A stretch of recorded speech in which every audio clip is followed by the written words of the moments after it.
And welcome everybody to the Halos in the Infield podcast. I am Fernando, joined here by Chase. Chase, how you Hello. doing? I'm doing very good. How about you, Fernando? Good, good. We were just talking off air about how we always have to pretend that we didn't have conversations prior to hitting record. Yeah. So you guys are witnessing that always like awkward, hey, we haven't been talking for 15 minutes. What? Yeah. Yeah, a little bit of a different look today. Obviously, Todd isn't here. He's off doing some work stuff, boring adult stuff. You guys probably understand that, but you guys aren't here for that. You guys are here to listen to our podcast, see how the Angels are doing. So we're going to go ahead and start off by talking about the Rays series, work chronologically, and then go ahead and finish off with today's game against the Yankees. Obviously, we're recording this on Monday night, the 28th. But before we get started, go ahead and follow us on all of our social media if you're not doing so already. Facebook, Twitter, Instagram, all that fun stuff. Catch the Todd Fox Show on Instagram for the post game as well as Twitch. And am I missing anything else as far as what are you guys YouTube live and on? Facebook. There you go. Literally almost all the platforms that are out there. Make sure to catch it. Chase has done a good job behind the scenes making all that work accordingly. So we appreciate him and everything he does with that, as well as everyone else on our team. So make sure to support all of us by constantly liking, sharing with your friends. This podcast is growing very organically, and we really appreciate everything you guys are doing to support the page. So keep doing that. Make sure to buy your obnoxious merchandise like the Todd Fox shower curtain and the Todd Fox comforters. That's the stuff we got to push. That's got to be a big one. The day that thing sells, it's going to be great. Dude, all Todd and I ever do is like talk about like what we're gonna do when that finally sells. Like Todd's like, I will drive to their house and like deliver it to them. I will Hand sign delivered. it, whatever you guys want. But we're gonna do it because, God, just imagine like somewhere somebody's gonna be sleeping with a Todd Fox comforter. It's I can't even imagine it. But Yeah, I already we go ahead, go okay. ahead. No, I already bought you my go blow for it. pen shirt, so I'm doing my part. You guys got to do your part now. Yeah. So far, I've just bought my Halos in the infield shirt, but we have a lot more exciting stuff on the horizons for more T-shirt designs. Hopefully, some of them we have to sell, and hopefully, some of them we don't have to sell. I think Chase knows what I'm alluding to, but we won't go into that until that becomes relevant in like September, but hopefully not. Yeah. But now that all the yard work and all that boring stuff's out of the way, let's go ahead and talk a little bit about what you guys really tuned in for, and that's to hear about the Tampa Bay Rays series. So it started off on Friday with I would say, pretty disappointing loss. Chase, you want to start off with some of the details? Oh man, on Friday, well, we had a good day for Shohei Ohtani. He went 2 for 4. That's always fun to see. Shohei is the only reason some of the fans stick around at this time of the year, with Trout out and all that. But through the rest of the board, not a whole lot of action. Rendon had a hit. Ward had a hit. But just a whole lot of nothing. 3 runs in that game for the Angels to the Rays' 4 runs. Did Rendon have a home run that game? I No, Ooh. just Ohtani. Oh, you did. He did. It was Otani's and Rendon's, because that was the one Ohtani just launched onto the catwalk in right field, and then Rendon followed it up pretty good. That's where Matty V actually had a really funny line where he's like, "Oh, it's too sexy for the catwalk." That was actually a pretty good one. Sometimes I like Matty V's one-liners. I understand he's a jinx, and Angels fans hate him for that. Hmm. But I mean, let's be honest. It doesn't matter who's going on right now. We're jinxing ourselves most of the We're time. jinxing ourselves by talking about it. Yeah, absolutely. But I mean, man, how fun has Ohtani been to watch this year? I mean, I feel like every podcast platform and every reporter keeps talking about how interesting it is to see what he's doing. But I mean, it just words can't even describe it. Yeah. I don't think we're ever going to see anything like Ohtani for the foreseeable future. Yeah. Now let me. Okay, so I get a lot of I get mixed. I get a mixed bag. I get a lot of people who give me heat for saying that Shohei Ohtani and his talent level is way better than anything Babe Ruth could have ever done. And there's some people who are like, no, he's absolutely right. Shohei Ohtani is like a mega athlete. Where do you lie? What side are you on that? Mega athlete to like the max. I think he could excel in anything he does. Like if he was to play football, I think he could moss somebody in the end zone for a Hail Mary pass, something like that. I know he could pretty much do anything he wanted. Yeah, I mean, not to get too descriptive, but I mean, he's a mammoth dude. You know what I mean? Like he was always tall, but now that he like bulked up, he's like he's like a complete human being. Yeah, he's just like kind Shohei of crazy. now. Yeah, Shohei Ohtani. Yeah, he went from I'll have her home by 9 p.m., sir, to she calls me daddy too. Yeah, I love those memes. oh, those are great. Yeah, so I mean, what he's doing is just absolutely astonishing. We always get the Babe Ruth comparisons, but I mean, Babe Ruth played in such a different time. Shohei Ohtani's playing against a bunch of other guys who are at the same level, at least as hitters. But I can guarantee you, many of those guys can't throw 100 miles an hour with an epic sinker. Oh, definitely not.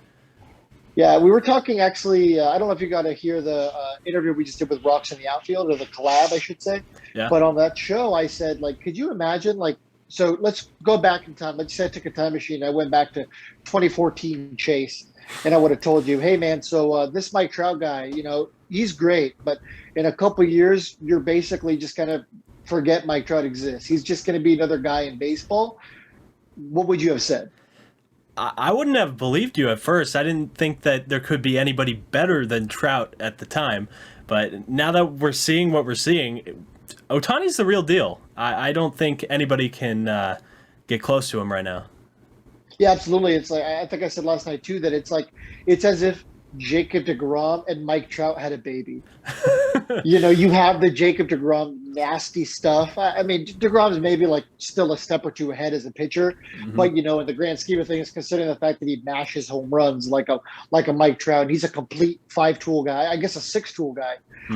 That just puts him in another category. I mean, for you to be having a conversation about two of the best athletes in baseball in one person is just absolutely astonishing. And it just, goes without saying that he's a special talent. And you got to remember, he's pitching. He's not even throwing his hardest right now. He's saving a lot in the tank. We saw that in his last game that he pitched, that in the last inning he was throwing bullets up there, but in the earlier innings he's only throwing mid-90s, and I think that's a big part of his success this year. Yeah, right. Everybody was worried like, oh, his velo's down. But I mean, maybe he was just preserving himself. He's getting outs. Yeah, exactly. I mean, if I was pitching against a bunch of Sunday League guys, at least, according to Shohei Ohtani, it feels like that's what it is. He's like facing a bunch of bush leaguers at this point. They have to make a new like competition level. You know what I mean? Because like above the MLB level, yeah. Yeah, right. Because I think a lot of like comparisons are like Japanese is baseball is kind of like AAA. I think is what a lot of people say, and the KBO is kind of like AA. So I mean, where does he go now? Hall of Fame. Yeah, that's right. We gotta like go on the time machine, get some of those guys back, and see how he does against those guys. Oh yeah. I guarantee you, he's still mashing homers. Oh yeah. I like I said, I don't think we'll see another Shohei Ohtani. So, real fun question before we move on. Okay, so Shohei Ohtani, the batter, versus Shohei Ohtani, the pitcher, 1-on-1. Who wins? Pitcher. You think so? Shohei is very good at hitting, but he does tend to chase a lot. So I'm putting my money on Shohei, the pitcher. Yeah, it's fair. I mean, plus, if you're facing yourself, you know exactly what what pitch to throw yourself.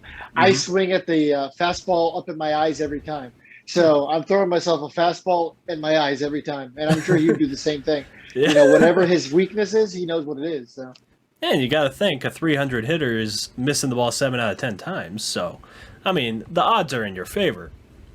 That's fair. That's fair. Okay. Yeah, no, I agree. But maybe that's a potential question of the day one day. Ooh, that's a good idea. Yeah. All right, so let's move on to Saturday's game, the 13-3 loss. Ooh, I don't want to. That was ugly. One more thing that I did want to touch about at Friday's game. That was the game that Taylor Ward completely essentially cost us the game. Yeah. I don't want to go ahead and blame it on one particular person, but I mean, he had 2 errors out there that were both very costly that ended up being the game losers, if you will. Yeah. So.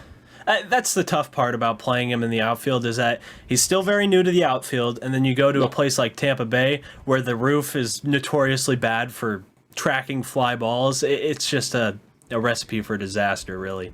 It's like the modern day Astrodome. Remember Oh, where yeah. they tried like coloring the baseballs different colors, and they tried tinting the roof. I mean, that was before my time, but Mhm. obviously I've heard the stories. I've seen the videos. Yeah. Yeah, But yeah, Saturday's game. it's rough in there. Saturday's game. That was the game that Otani and Rendon. No, that was last game. But That's right. Otani had one hit. Rendon had one hit. Otani and Rendon each had RBIs, but Rendon had two. Goslin had a hit. I do want to touch up on Goslin. Lagares had a hit, and Fletcher had a hit. Total of 5 hits for the Angels and only 3 runs. And they left on base 14 that game. Yeah, it's a lobster fest. Yep. Yeah, I mean, it was a decent game up to. Oh, you haven't really? I have not heard Lobster Fest before. That's a commonly used one, but there you go. There you go. You heard it today. It was just a really tough game all around. Like it was a contest till about the 4th inning, and then Tampa Bay put up a 4 spot, and it just snowballed from there. Mm-hmm. And you're not going to win too many games when you give up 13 runs. Needless to say. But I mean, the Angels, when they score 4 runs, are great. And one of the things Todd and I have talked about in the past, and I'm sure you're going to agree with completely, is the fact that the Angels hardly ever have both things firing in all cylinders. They have a game where the offense will score 15 runs and they'll be up like 15-4, and then the bullpen just completely blows it. They've had a lot of those this year. They've had a lot of the games where like they're losing like 5-0. The starter gets pulled, and then the bullpen like shuts everybody out the rest of the game, and we end up losing like 5-3 because the offense just couldn't string enough hits. It's just every time it's one or the other. Yeah, you can never have all cylinders firing at the same time. Just doesn't work for the Angels. That's not the Halo way. Definitely not. That's what worry, makes fans because we're very going to frustrated. sign. Oh yeah, no, absolutely. I was going to say, but don't worry. That's why we're going to sign some position players this offseason, but never pitch. Oh, it's always position players. Yeah, already loves position players. And then they proceed to not perform at the level that they were previously. Yeah, right. Unfortunately, but yeah, right. You'll have a guy who's like, man, already like a pitcher. Like let's just say it was like Trevor Bauer, hypothetically. Mm-hmm. He's like, man, I really want to go play for the Angels. I'm willing to take a discount. Alrea's like, I'm not quite following what you're saying here. Trevor's like, come on, man, I really want to play for you guys. Like, you guys need pitching, and Artie's like, but can you play shortstop? Or it's like we really need a new shortstop.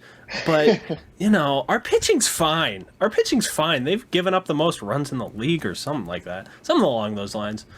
They've got to be up there in walks. Registers that information. Like, maybe he doesn't even, know how to find, the pitching portion on, Baseball Reference. You just can't find the stats. That's what it is for sure. All right, so anything you want to touch up on in that game? There wasn't a whole lot of anything for the Angels. No, it was just an overall really just bad performance. I mean, like you said, anytime you get 5 hits, you only score 3 runs, and you give up that many runs, it's just a recipe for disaster. There's really not much to touch on here. Too many runners left on base, no situational hitting. And the crazy part is, even if they, drive in half those runs, we're still talking about getting blown out. So yeah, I did see at the very bottom of the page, Junior Guerra. He was the ace of the day. Somehow, shocker, actually. Yeah, somehow 0 earned runs and only gave up 2 hits in what was it? 1.2 innings of work. Okay, so Alex Cobb. Yeah, he's been a mixed bag all season.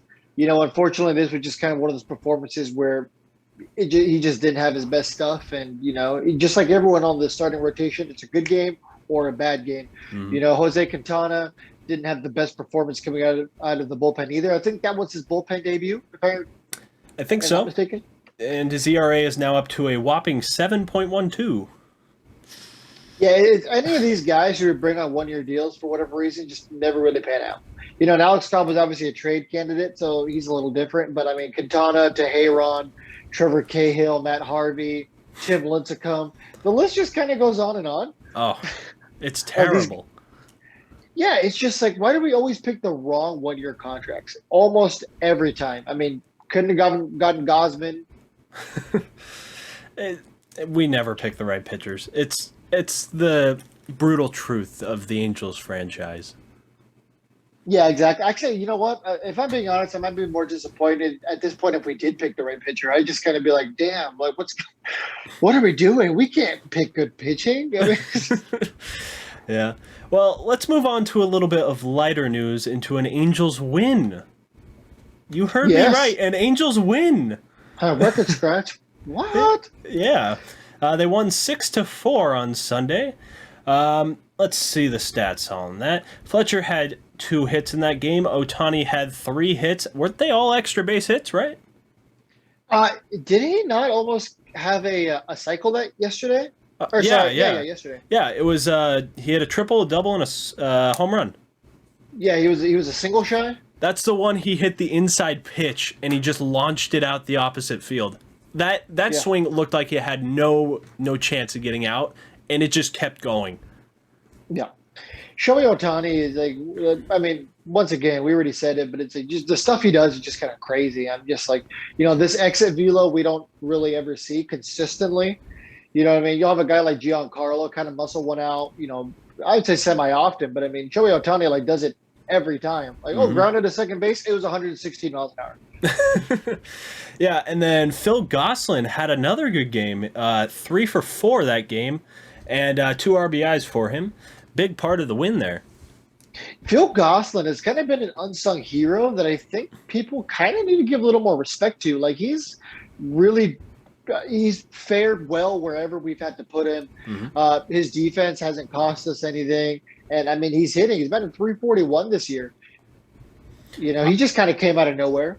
Yeah, the Angels have one of those players every year, whether it's like Brian Goodwin, Tommy LaStella, any others that come to mind in years prior? I just blame Jeffrey Marte in 2016.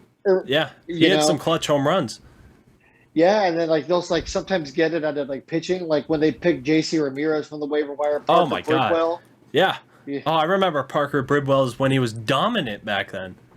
Yeah, my favorite was actually when we had Kirby Yates for one game. Really? I don't remember him playing for them. That's why. It was literally one game. Do you remember Matt Latos as an Angel? I seem to, yeah. Really? Okay. I remember the name. I thought that was going to be one. Okay. I remember the name. For sure you wouldn't have. Yeah, I don't remember specific performances a whole lot, but I remember names very well in baseball. Okay, yeah. Matt Latos, I mean, was a pretty big part of like the 2010s for the Padres, and then went over to the Reds. It was decent there. Yeah, he was very good for the Padres. Yeah, he was great. But yeah, I mean, Phil Gosselin might be that guy this year for us, which is great. And yeah, Tommy LaStella was one that I don't know how I could have forgotten, but I totally did. And he's hurt right now, right, with the Giants? He is, unfortunately.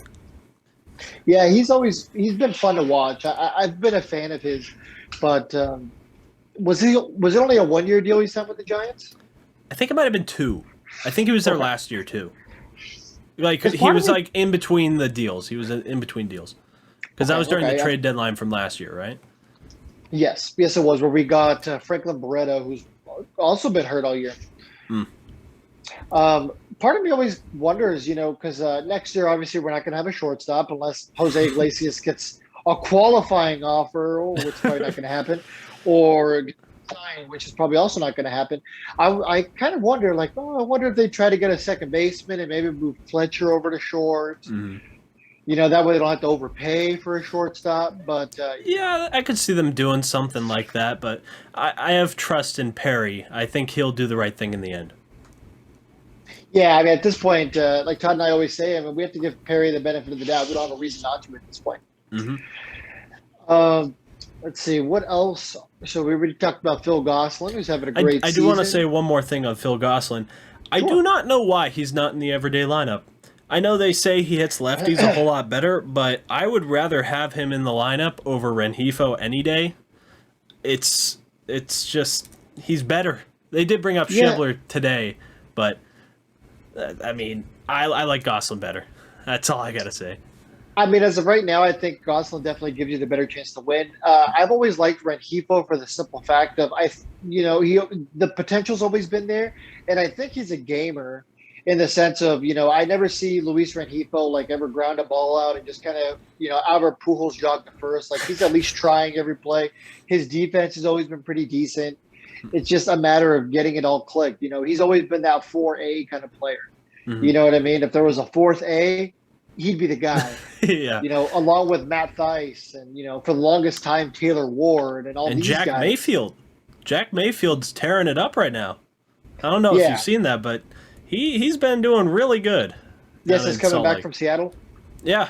And I saw him in my trip, and he hit a home run there, but he just walked it off tonight for the Bees. Oh, yeah, I wasn't aware of that. Now, one thing Andrew and I, for those of you guys who don't know, Andrew might be new to our podcast. He does the Around the League show with Chase. We were talking about the fact that maybe Matt Thaiss should get another consideration, especially now with the whole, changes with the foreign substances and the crackdown on that. You got to see Matt Thaiss play. Does he look any better recently than he did maybe with the Angels? Yeah, he looks good. It's just getting used to the catcher role again. I think that's the biggest part for him. But if he was to come up as a first baseman, I could see him doing pretty well. He's got a good eye right now, and he's putting bat on ball. Yeah, I almost wonder if they just kind of don't want to break him out of that rhythm of trying to learn how to catch again, because currently I'd rather have him in the outfield than Rengifo. Rengifo's been getting a lot of time in the outfield for some reason. Yeah, he didn't play a single game there in AAA, and now he's just thrown into the fire, and they're praying that he catches the ball out there, I guess. Yeah, the Angels do that sometimes. You remember a couple years ago when they put Peter Borgels at second base? Yes, and then he made a diving play like the first shot he got. Yeah, I'm just like, well, this guy's our new second baseman. Well, I'm surprised that Griffin Canning didn't get a ball hit to him in the series before this one. Yeah, Todd and I were joking that because he's in left field now, they moved him there so that he could eventually get paid. They wouldn't pay him as a pitcher. Yeah. So they're like, well, you got to learn how to play the outfield if you want to get a paycheck here.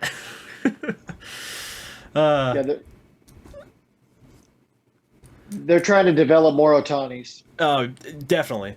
I mean, most of their pitchers are better hitters than the regular lineup. We've seen that Except in all Dylan Bundy a couple days ago when he struck out against the Giants. He's a 500 hitter. It might be a little bit lower than that. But we won't talk about it. He's probably a better hitter than Trevor Bauer, though. Yeah. Okay, so Rengifo went 0 for 4 in that game. Taylor Ward went 2 for 4 in that game. That's pretty good. He's slightly making up for, Friday's game? Yeah, I mean, Taylor Ward, I like as a bench guy.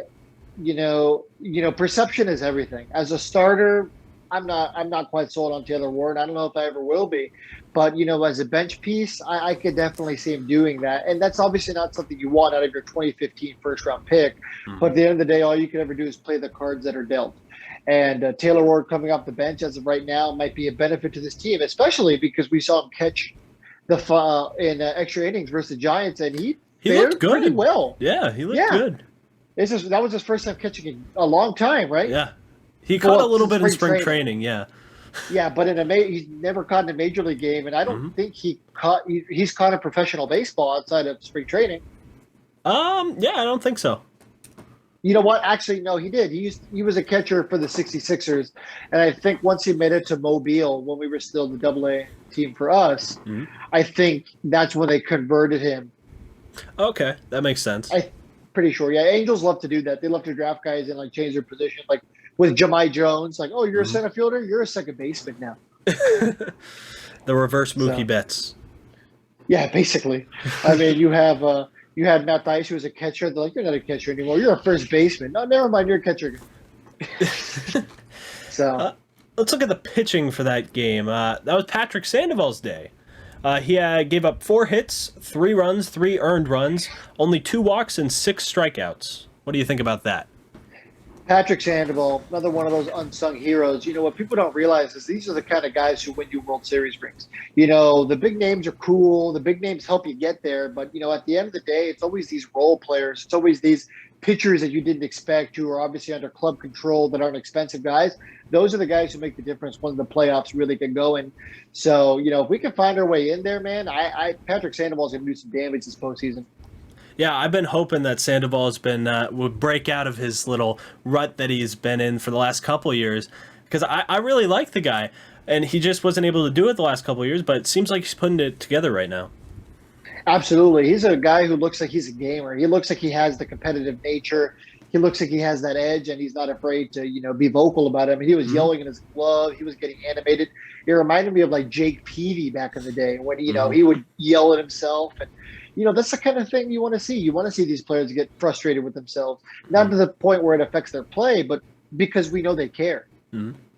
Yeah. Seeing emotion for me is a very big part of why I like guys and why I do not like guys.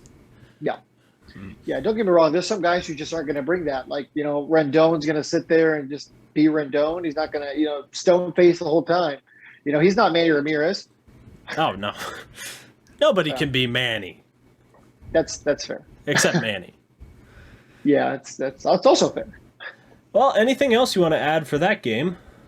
Raisel Iglesias, another guy who's just been really good this year. He came in there, got the save. He struck out 2. And Raisel Iglesias, as far as actual save opportunities, he's been pretty lights out this season. And, could you imagine what our team would be like if we didn't have Raisel Iglesias as a closer and we had just a normal guy? The bullpen's bad enough as is right now, but without Iglesias, I would think we would have the worst record in the AL West. Dude, if we didn't have Ohtani and we didn't have Raisel Iglesias, we're having a much different conversation. We're talking about a first overall pick right now. I promise.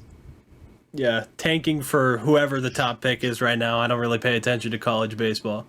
Yeah, it'll probably be a catcher. We wouldn't get a pitcher. Of course. Not with the first round pick. Maybe like 6th round. But Definitely okay, we'll get a pitcher now. Yeah. Yeah, but let's hope for the pitching. Everybody pray for the pitching. It needs to come through. Pray to Perry. Hashtag pray to Perry. Hashtag pray to Perry. Okay, so wrapping it up, let's talk about Monday's game. So Monday, June 28th. What right now that it's still Monday for another minute. Yeah, we're recording it a minute before midnight. I didn't realize how late it was. Sleeps for the week. Yeah, it is. Let me pull that up real quick. I got to get you guys the actual stats. They ended up winning today, 5-3. Angels had 11 hits. Wow, that's a lot. And it was Dylan Bundy Day. I don't know if you have seen it yet or not, but he puked on the mound. Yeah, he blew chunks today, literally. Oh, like, what was it? After his second inning, he got through 1.2 innings of work, and then he just threw up all over the back of the mound. Madden comes out, he's like, oh, that's not good. And then he's like, Suarez, get up, let's go. And then Suarez proceeds to throw a gem. 5.1 innings of work with only 1 earned run allowed, and it was on a Stanton home run. Yeah. Now, tomorrow's question of the day, by the time this is out, the question of the day will be out in the morning. So I'll be the first to ask you, has Jose Suarez earned himself a chance to be in the starting rotation and at least get some looks as a starter? 100% yes. He has done exactly what Sandoval did and more, and he still hasn't gotten that look as a starter. I think you would either have to take out Bundy or Heaney. One of those two, because those guys haven't been performing too much. I would say Bundy, because Bundy's been more consistently bad, per se, compared to Heaney, because Heaney can have a good day every once in a while. But, I think he's earned it. All right, so, me putting on my nutty professor hat here, what are the odds that maybe someone like Joe Madden, who is absolutely bonkers sometimes, would consider doing something like, almost like an opener, but maybe you have Dylan Bundy and Suarez tag teaming? I don't want to see it. We saw enough of the opener experiments with Brad Ausmus, and for the most part, they did not work. But Bundy could be a good long reliever. Throw him in the bullpen with Quintana, and I think you have a good couple innings out of those two guys. You just got to get their heads right. I think that's it, because Bundy's he's not been Bundy-like with the Angels this year. Last year he was amazing. Like, he exceeded every expectation that we had for him, and this year he's just kind of fallen flat. Yeah, I'm definitely with you. I think Suarez has earned a spot, but the problem, I think, is having two guys who combine to make about, $11 or $12 million combined. Mm-hmm. And, that's a lot of dead money to have in the bullpen. So, I'm not too sure what the answer here is. Another thing is going to be what's going to happen next year, where a situation where we can have Patrick Sandoval, Reed Detmers, and Jose Suarez Packy in the starting Naughton, rotation. That's some other yeah. guys. Packy Yeah, Naughton might be up. yeah. We could essentially have nothing but lefties and Shohei Ohtani. So another thing is, I mean, Todd brought it up in the past. Is there any chance they consider trading a guy like Suarez if there's a good return? Any guy is tradable for enough like return. So that's at least my thinking. If you trade Trout, you better be getting your money's worth. Same thing with Ohtani. I mean, I think the Angels really need to have a talk with Ohtani and be like, hey, man, be honest. How do you feel about this place? Do you want to stay here? Because he's a free agent after next season. So going into 2023, he'll be a free agent, assuming he doesn't resign. So, if it's a situation where, hey, he might not want to stick around, we might have to have that difficult conversation, because if you were to trade him, you would get back an entire team. Yeah. We can get 25 guys back for Ohtani. You could probably fleece the entire Baltimore Orioles team. That's what I'm saying. I mean, hey, Trey Mancini, John Means, Adeline Rushland. Hey, maybe. Maybe. I mean, hey, just depends on we'll the even package. give you guys Max Stassi. Yeah, definitely. Totally yeah, exactly. So everybody has a price. I mean, trust me, I have a ton of Ohtani jerseys. I don't want to give those up, but I mean, if he's not going to stick around after next year, then you have to think about what's going to be better for the team in the long run. But hopefully that's not the case. Hopefully we're having a conversation about a Shohei Ohtani extension at some point, because he's, going to be the true face of baseball. It's not, if he can stay healthy, he's the best player in baseball. There's no doubt about it. Fight me if anyone doesn't agree. But now, Fernando, I got a question for you this time. okay.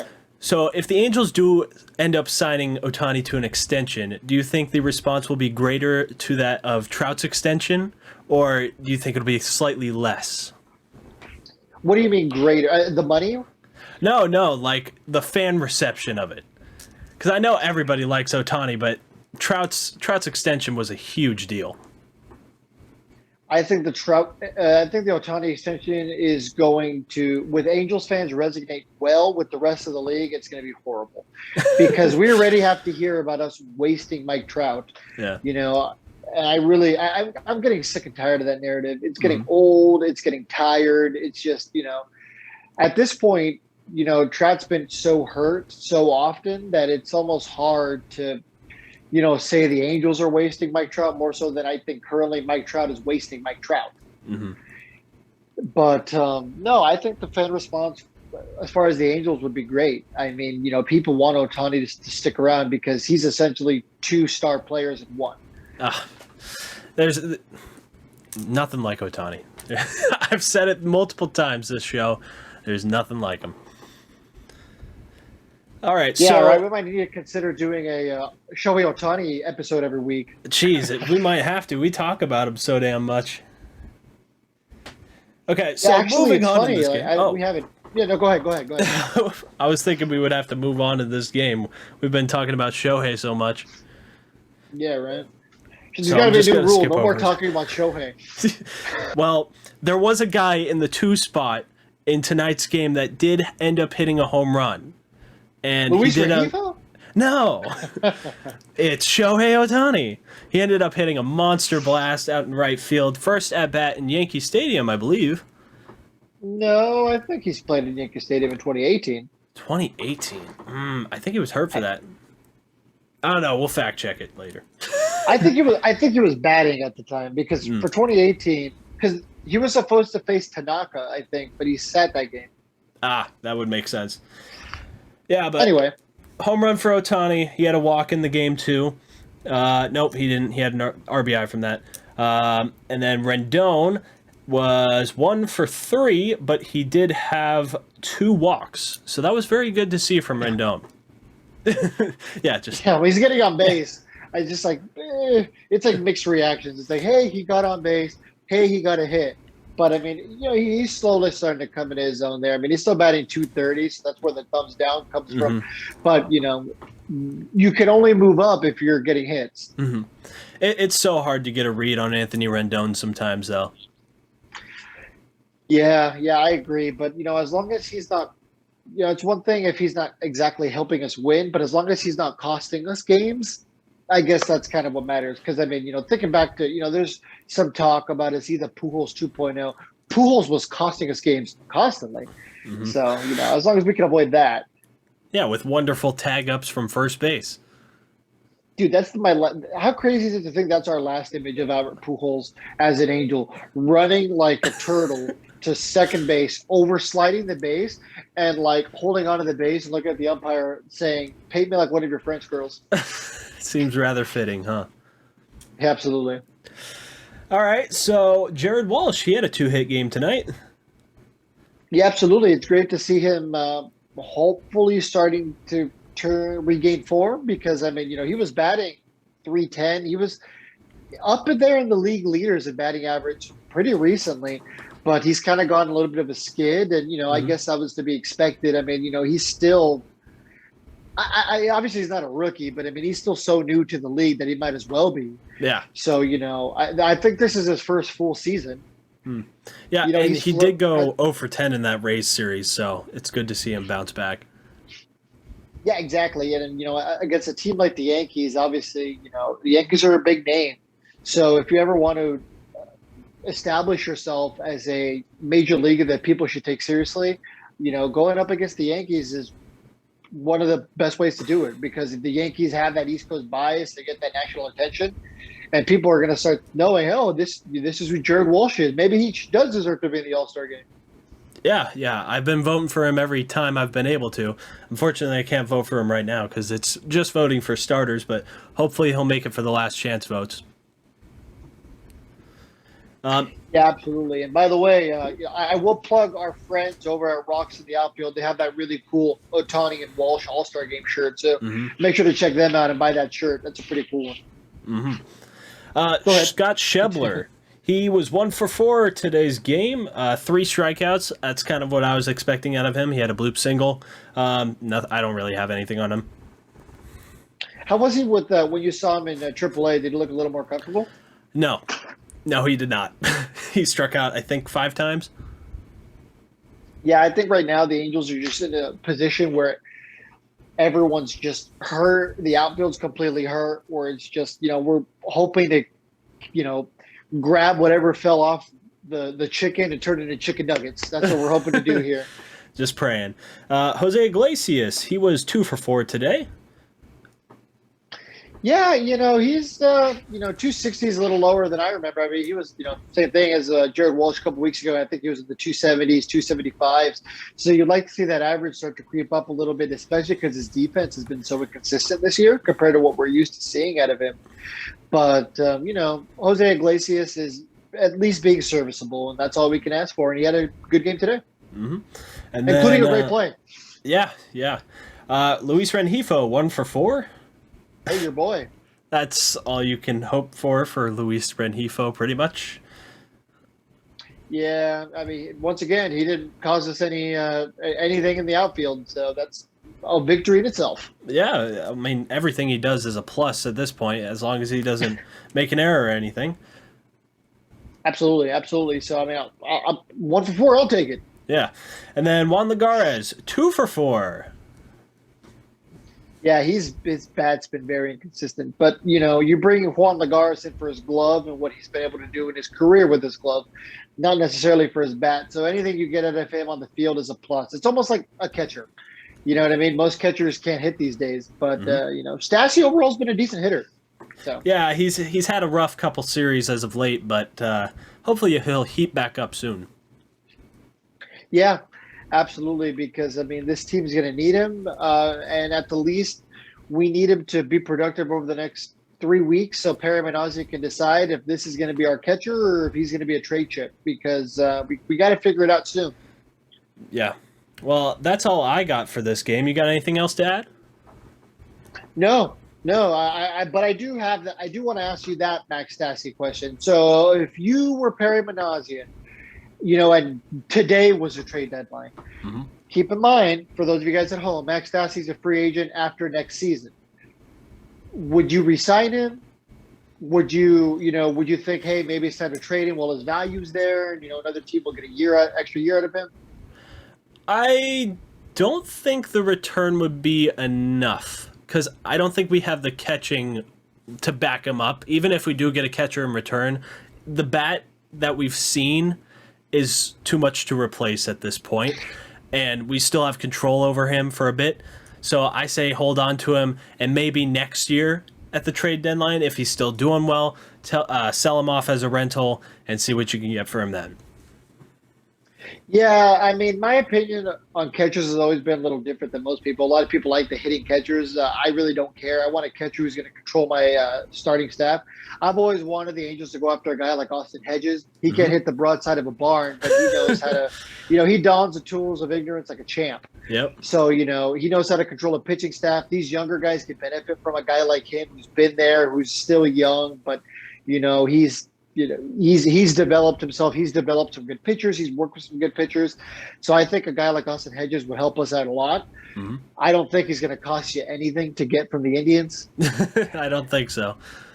So, if we can make a move like that, then I would be okay with seeing Max Stassi go, because I do think we'd be able to get somewhat of a return. Like you said, if we don't have anybody to back up Stassi, we can't put Kurt Suzuki in there full time. It's just not going to work. Yeah, we've seen what he can do. We've seen absolutely, what Suzuki can do. If September rolls around and Matt Thaiss is still doing well in AAA with the bat, and he proves for a little longer that, hey, maybe he can catch. Maybe he gets called up in September, does well, and then maybe this offseason we have a different conversation. Maybe it's, hey, let's give Matt Thaiss the keys to the kingdom, get a veteran catcher as a backup, and trade Max Stassi. Yeah, that sounds pretty reasonable. Perfect. Well, do you have any other questions or anything before we go ahead and wrap up? No, I think that sums it up pretty good. Yeah. Thank you guys so much for tuning in.